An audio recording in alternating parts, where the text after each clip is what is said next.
Okay, that was the easy part.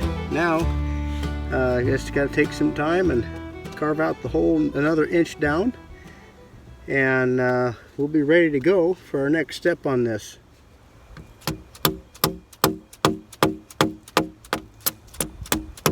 All I'm doing here is squaring the holes up, taking that 3/4 of an inch round corner off of there at radius.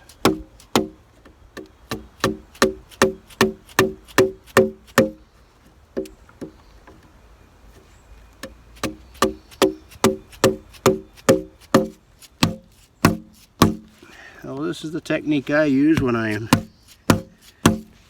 digging a hole a little deeper, using a chisel.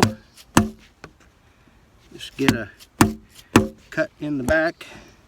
A little at a time. You start back here and just take a little wood off of it each time to where I get down to my proper depth.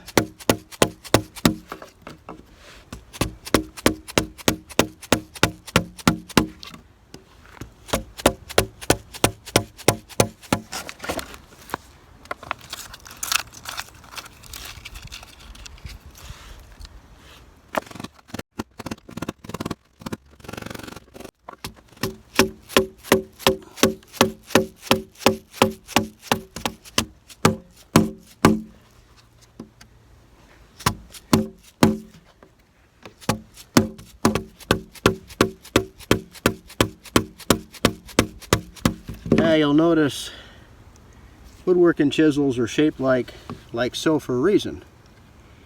And this flat side here does well when you're going up against the side. That way the back of the chisel is flush up against the wall, for lack of a better term, and you can follow the wall vertically, or the side of the hole. And this side here, I like to go and turn it down when I'm taking chips like this. That way, if I went like this, it would want to dive, see?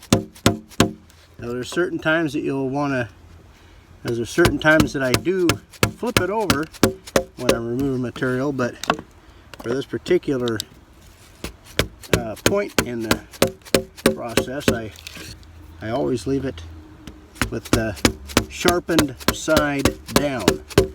And that's another thing, if you guys sharpen your own chisels like I do, you never ever ever sharpen this side.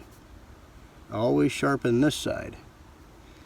You'll see that this has not been ground at all, other than when it came from the factory when it was machined.